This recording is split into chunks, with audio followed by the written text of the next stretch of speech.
Morning, everybody. Hope you're doing well today. Jeff from Rust Bucket Valley Garage. Working on a Jeep today. Um, we get a lot of vehicles that have weird sounds and noises and things coming from them, and we have to take and troubleshoot those. And we're having kind of a clunking sound coming from the front end of the Jeep. And let me show you what's going on. So we have the vehicle over the pit this morning, and we want to take a look at the front suspension.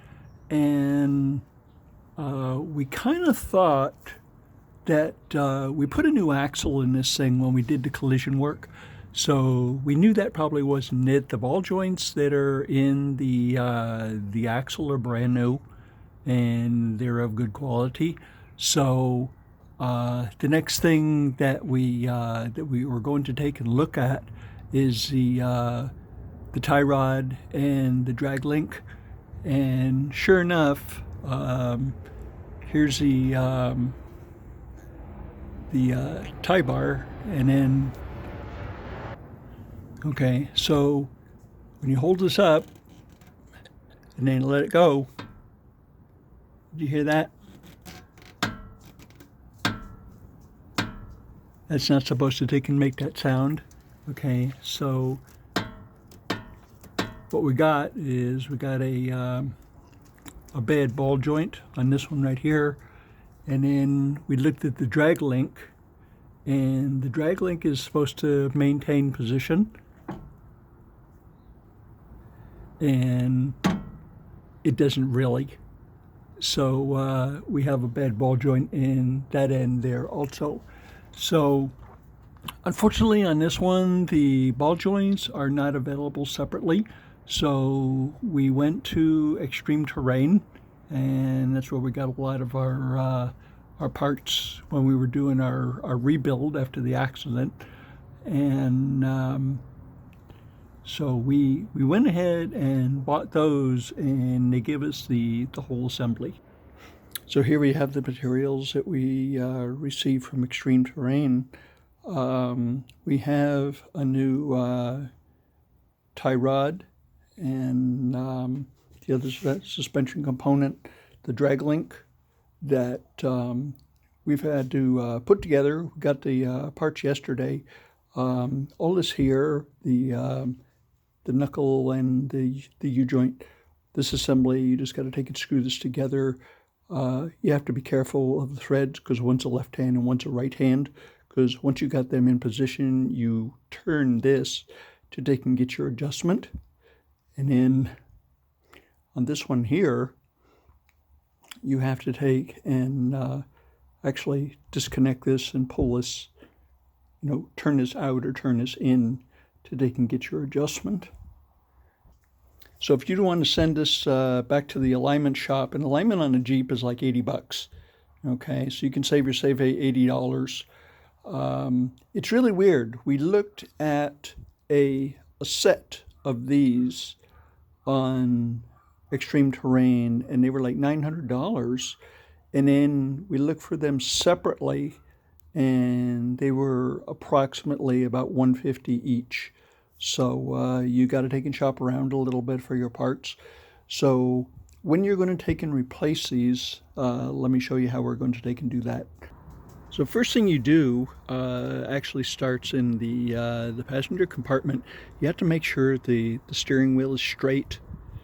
Okay, and then that means that your wheels are straight ahead. The next thing you're going to do is you notice that the bolts you need to get to are inside the rim.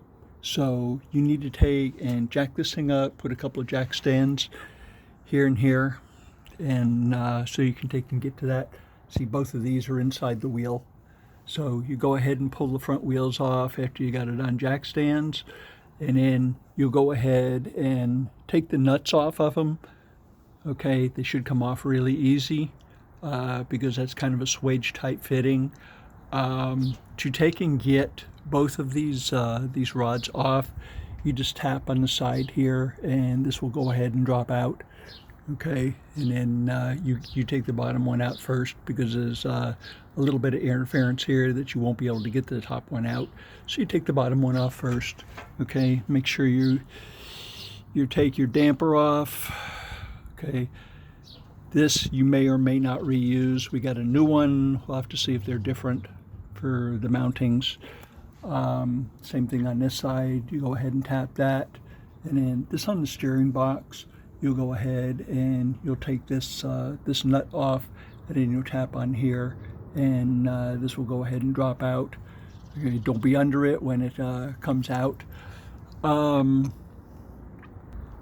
when you have these two pieces out on the ground, what you're going to do is you're going to take a tape measure, and you're going to make sure that the ball joint is pointing straight up, and you're going to measure from one side to the other side, and then you're going to take and adjust your new parts to that dimension. You know, like it's 50 1/4 inches, you'll go 50 1/4 inches side to side. I'm not saying that's what it is. I haven't measured it yet, but you know, and then when you take and put them back on, it should be back in the position that you started in, and you'll avoid going to the wheel alignment shop and save yourself $80. Okay, and then once you put them back on, make sure you put the top one on first, you know, because of your interference fit. Then put the bottom one back on, then put your damper back on, and you should be ready to go. Take it for a test drive it around the block a couple of times. The position of your steering wheel should not have changed. If it does, then something's a little bit off, and you will have to take and go to the wheel alignment shop. If your wheel's out of alignment, you can get a regular tire wear, and it'll shorten the life of your tires. But we're going to go ahead and jump on this before it gets too warm out here. We're expecting 100 degrees today, so it's about 9 o'clock in the morning, so hopefully we can get this done in about an hour. Okay, I hope I've given you some good information, and thanks for stopping by, and we'll see you next time.